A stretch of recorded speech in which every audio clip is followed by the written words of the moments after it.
Live from Vienna, Austria, it's theCUBE. Covering .next Europe 2016. Brought to you by Nutanix. Here's your host, Stu Miniman.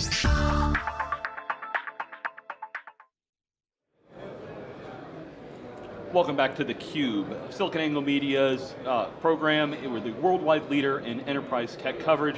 Happy to bring back to the program, fresh off the keynote, Sunil Potti, who is the Chief Product and Development Officer with Nutanix. Thanks so much for joining me. Thanks, Stu. All right, so big crowd. I mean, what, 1,300 people here, first European show. I mean, bigger than it was in Miami last year, so first, congratulations. Yeah, thank you so much. In fact, I think it was a last minute hustle for our marketing team, because I think the room was like for 800, 900 people, people standing. My understanding is if you work for Nutanix, you were pushed out in the hallway, it's, customers, partners, everything like that. I guess we took over the bars from last night for seeing the live streaming. Yeah, and I mean, like, kudos to the team, because first of all, I mean, Nutanix, you've been going through great growth, everybody's super excited with the IPO, but just, I know the blocking and tackling of the event team to get everything moving and support this. We went from a one hotel event to, I think you're spread across 4 hotels, breakout sessions. I hear people are going after the keynote to do some sessions to repeat them, so that everybody that comes can kind of learn about all the stuff that you walked through in the keynote this morning. Yeah, I mean, I think we are really gratified with the support that we have seen from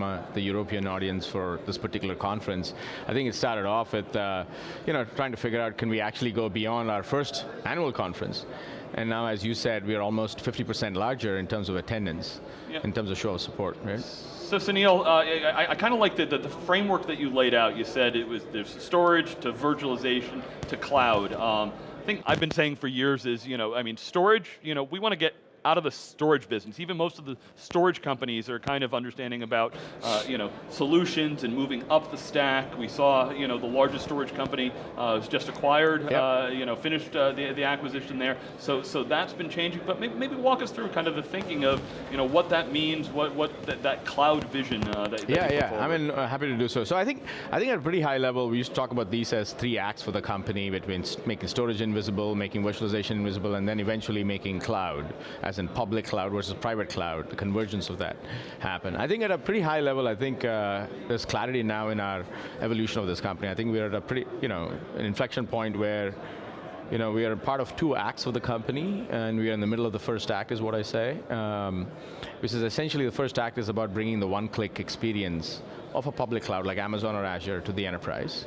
And that has to obviously, cover virtualization, compute, and storage, and today we announced that we're extending that to also networks and security.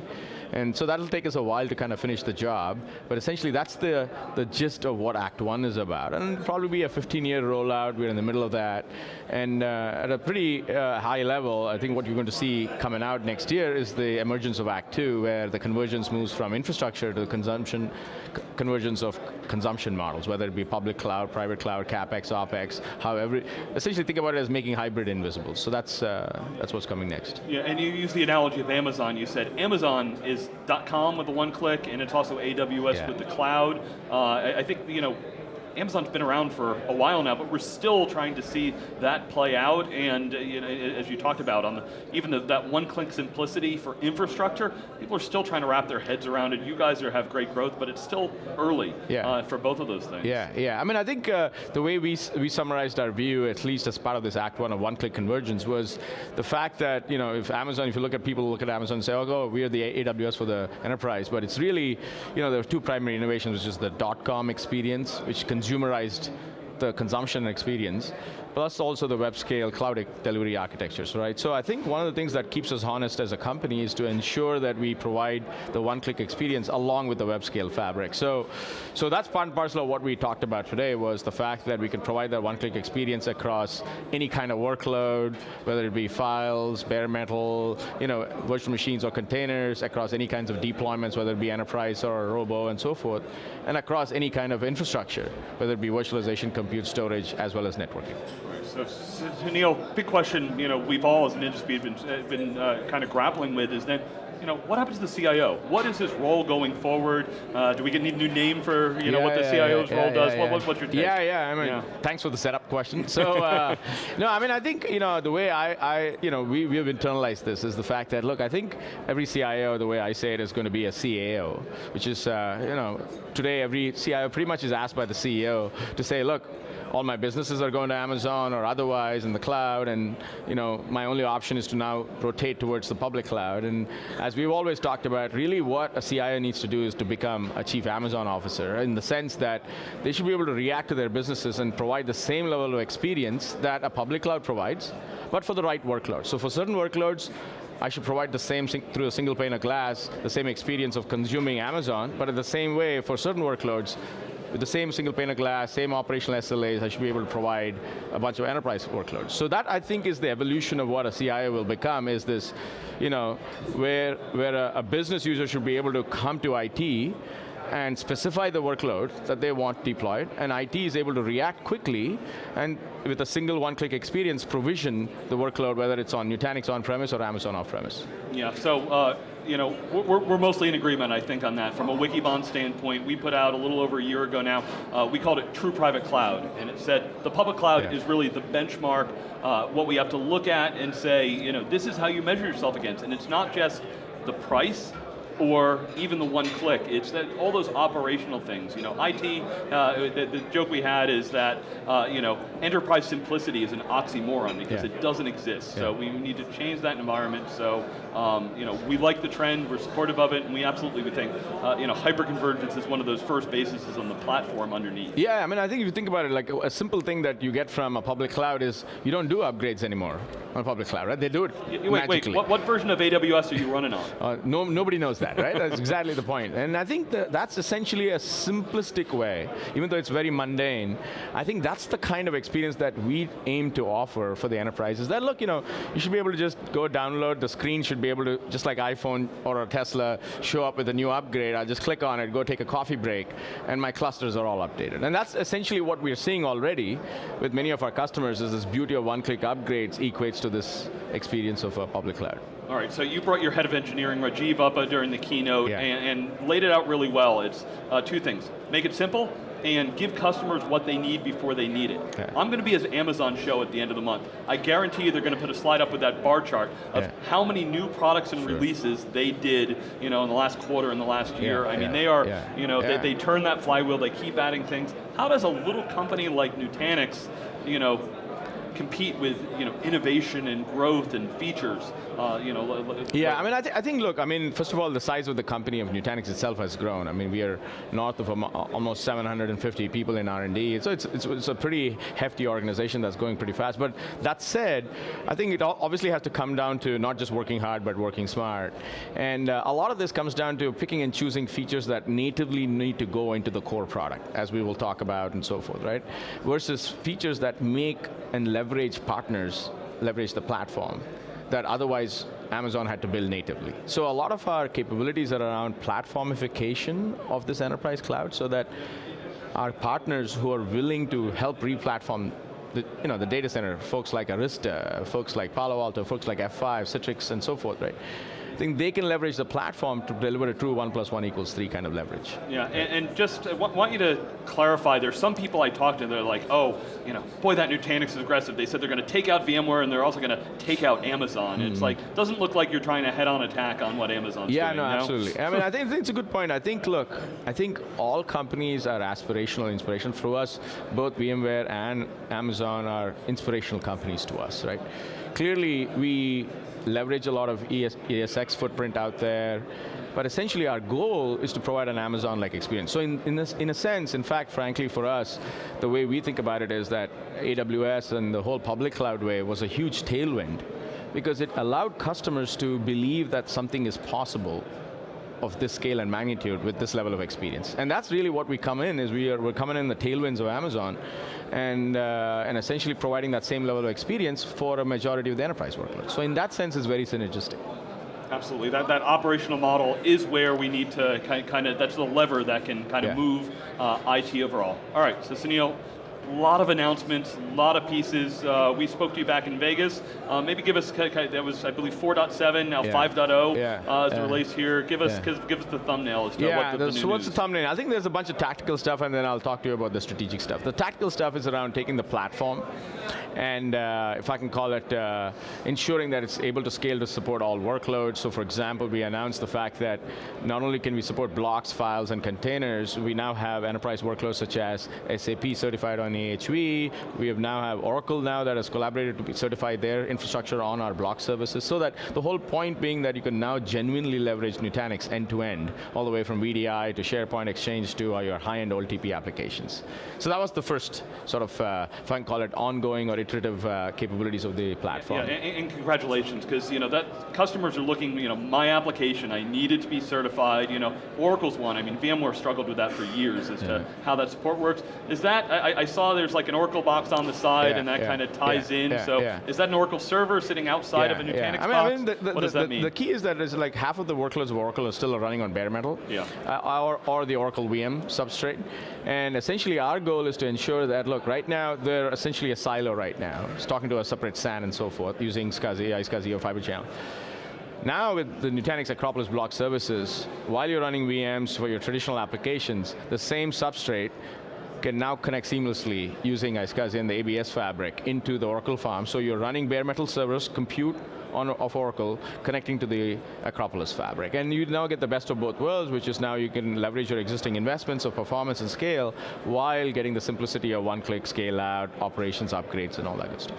Right, so a couple of applications you mentioned, file now, containers, so I think that's the first sort of series of announcements around making sure that you can support block level interface, native file services, so that VDI users, for example, user directories don't have to reside on a separate NAS environment. It can now be consolidated into the same Nutanix fabric with Acropolis file services. And then of course now with next generation apps being built on containers, the fact that you don't have to manage VMs separately than containers, and two, the fact that containers should transcend beyond being stateless from a deployment perspective to actually provide real stateful support, a la storage functionality built into the native deployment. So that's what ACS does, is provides the same power of storage and compute convergence that we did for VMs to the container layer. So that's the first series of things, right? So I think the sort of like the next sort of layer, which is part of our conversation that we talked about at the beginning, was about how do we actually take the next step function to make one-click enterprise cloud work, now that we've done it for compute, storage, and virtualization. And that's where the one-click networks announcement comes into play. So I don't know if you wanted to dive into any particular area. Let's talk about networking. So you guys, you're not coming out with a new switch. You're not, not a hardware company. And you want development. How many hardware engineers do you have on your team?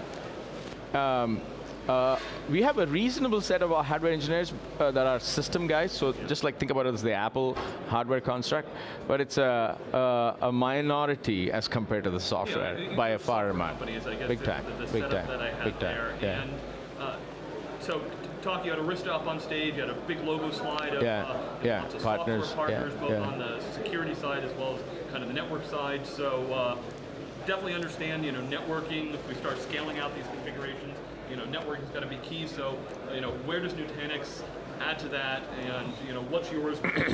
Yeah, I mean, let me start with maybe the why, right? And then we'll talk about the what and the how. So the why is essentially, people used to come to us all the time, logically, to your point, and say, hey, what about the easiest thing is, why don't you put a network switch inside your box and reduce some cabling and so forth? In our opinion, I think the data plane of networking, and we have a lot of partners out there that have shown the fabric evolution of Ethernet switching, whether it's spine leaf or the various architectures. To us, the problem doesn't lie there. The problem lies in the control plane of networking, i.e., today folks come to us, they use Prism, and they say with one click I can understand whether a VM is slow because of my memory or my compute allocation or my storage capabilities. But if my packets are dropped all the way to the top of the rack, I have no idea. If there is a port misconfigured, I have no idea. There's a virtual network in the Nutanix fabric, how does that coexist with my physical network? All these things, right? So that was the genesis of what we embodied over the last 12 to 18 months when we started developing one-click networks was the fact that it falls into like 3 major categories, which is visualize. So I have to first understand what's happening in the network. Whether it be, oh, here are my VMs and here are all the ports that they're connected to, here's my packet loss, and I cross it. So, and that's where the first set of functionality is around network visualization. The second set of functionality, which is a pretty big leap beyond visualization, is to help orchestrate network provisioning, for example. Every time VMs come up, a VLAN is required, and we should be able to notify Arista or any of the top of the rack switches so that there's a turnkey VLAN provisioning and stuff like that, right? So there, the network orchestration starts with basic L2, L3 configuration. That's where we've shown demonstration with Arista, Brocade, Plexi, and a whole bunch of other vendors, but also moves up the stack to layer 4 to 7, where whether it's a Citrix NetScaler, or an F5 big IP, or a Palo Alto firewall, or any of these services can be inserted seamlessly into the platform fabric, so that you can now say, hey, for these 10 VMs, I can now insert a load balancing rule, or a security policy, but when 10 more VMs pop up, the load balancing pool is automatically updated. So that's the 2 prongs of visualization and orchestration. And then there was a third thing, if you noticed. So security? Yeah. Security was the thing that we had to think hard and deep about, because obviously there's a layer of security that is dramatically changing with next generation security, app firewalling, and so forth. I think the part that people came to us for was that, look, when I go to Amazon again, or AWS, not only when I consume EC2 and S3, not only do I not, hypervisor is invisible, management is invisible, but I also get things like security groups, like my segmentation, my native application segments are just built into the core fabric, right? So what if we could do that and provide that same flexibility, capability to the mainstream enterprise? And that's why we announced, in the classic Nutanix fashion, the fact that microsegmentation now on AHV is natively built in. Essentially what you can now do is, just like you would go into Prism and say, oh, here are my apps, I'm going to group these apps into my web tier, my database tier, or different kinds of application workloads. And when I provision them, before provisioning, there's a very simple interface which simply says, put them in a segment. And once you segment it, under the cover, the policies and the rules are updated across the cluster in that single one click. So that now a customer can come in and say, hey, guess what? Production is completely isolated from development. Oh, by the way, just for debugging, I can give you one-time access from development into production, but then disable that rule very quickly. And those are the kinds of things that you can now do without requiring a completely discrete overlay network or a completely discrete set of products on top. This is all going to be built into the core fabric. Yeah, great. Yeah, definitely that native micro-segmentation for security is hugely important. We've talked to a number of your partners out there, Palo Alto, Illumio, Juniper. We were at their conference recently. I need to have that granularity, and security needs to become pervasive, so if you're to be a platform, you need to tie into all of that. Yeah, I think the key is just like we built in one-click upgrades. We want to just basically take these complicated operations that add friction from an enterprise perspective. And we think that one-click security policies always tends to be one of them. One-click, VLAN provisioning tends to be one of them. So that's really how we looked at this and said, okay, what are the things in the control plane of a data center that we need to remove complexity from so that we can eventually get to this one-click concept? Yeah, one of the lines that I loved in your keynote, you talked about making vCenter invisible. Now, I know lots of people, they love vCenter, they use it, and it's not saying you had a tool, let's replace it. We want to take out all of those things that you just, those rote things, those manual things, those repeated things that we've been doing for so long. We don't need to do it anymore. Let's set up the policies. You've got Puppet as a partner. You've got others. Exactly. If I can automate those, still have the humans set everything up and understand where they need to be, but there's only so many arms and legs we can throw at this problem. Yeah. So. I think that particular angle was just a preview to, I think our evolution into Act 2, which is about this convergence of consumption model, which is essentially simply says that, look, essentially what a customer really needs to do is to not go through multiple panes of glass. They need a single interface that is simple.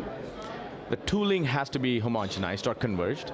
Now, for any large enterprise, they cannot ever choose a single full stack, right? They will have different stacks. And so the goal of Act 2 for us, and that's what you're talking about when we say making vCenter invisible happens to be the first feature that's coming out, and we'll talk more about other things in the future, is the fact that you can go into something like Prism and say, look, let me model a workload, Now this particular workload, I should be able to understand inside our environment by either tapping into their existing workload that's running on a non-Nutanix or a Nutanix to understand the working set and the capacity profile. And then from it, apply some SLAs or some other things, and cost or whatever.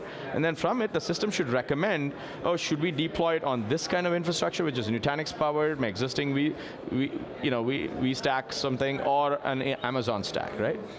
And with one click, I should be able to provision that across any of these environments. And then go the full circle of saying, look, okay, when I provision production on Nutanix, for example, I should be able to right click and just say snapshot, create a dev environment on AWS. And it should just be that simple. And to do that, it's just not a management plane problem, because you got to move data. And our roots in data distribution, data replication, data consistency, I think that's the core thing that's going to make us different as why we were able to make hybrid invisible down the road.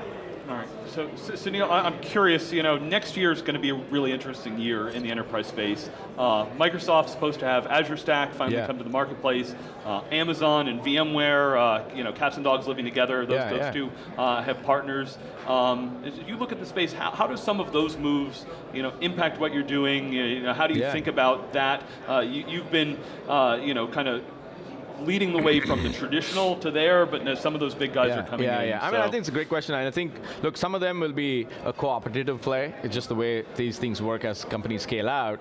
But I think my sense is that if you think about our first phase or first act, right? I mean, we had to fight mostly not against hyper-converged competitors, but we fought against the traditional architecture. That was our chasm to cross, and now pretty much everybody is now primarily leading with this architecture. So we have won the architecture battle, is what I would say in the first act. And now we just have to make sure that honest products differentiate ourselves. So I think a similar chasm will occur in the next few years of making hybrid invisible. And there's a layer of, as Dheeraj said in his keynote, as you can see, there's always something that will precede the true solution, such as, preceding hyperconverged was converged, which was meant to do what hyperconverged did. And so we had the FlexPod vBlock equivalence. And I think there will be a similar FlexPod vBlock equivalence for the hybrid cloud. And there already are, by the way, in our opinion. The recent announcements that you've seen already, in our opinion, fall into that category. I think there will be a true, hyperconverged offering for the hybrid cloud that has to be engineered for the ground up, that has to make it look like, I have an iPhone running some apps, and suddenly I have iCloud suddenly plugged in to my camera. It uses my hardware, it uses the software, but it's completely invisible. That, in our opinion, is the way that we are approaching that market to differentiate ourselves. So, Sunil, unfortunately, we've got way more things to talk about than we're going to have time for. So since we can't go through all the SMB, Robo, some of the other pieces, next year, DC's where you've got the Nutanix show. You showed a little bit of leg and announced some of the pieces, but what should we be looking for, your team, from the development? I think the first thing is to make sure that whatever we've announced today, obviously from a product delivery perspective, some of it is coming out immediately, some of it is coming out over the next N months. I think we're going to be looking for a lot of those to hit the market, be consumed, be iterated on, to ensure that things like one-click networks, visualization, orchestration, microsegmentation are actually in play, supported, the ability to actually manage multiple hypervisors are all in play, and so forth. So that's going to be a big thing that we're going to re-emphasize and reinforce. But as I mentioned, I think that .next is going to be, we're going to be priming the pump over the next 6 months to unveil what it means to actually make hybrid invisible. So that's going to be the big thing to look for. Sunil, Potti, always great to catch up with you. Thanks so much. We'll be back with our next guest here at the Nutanix .next conference in Europe. You're watching theCUBE.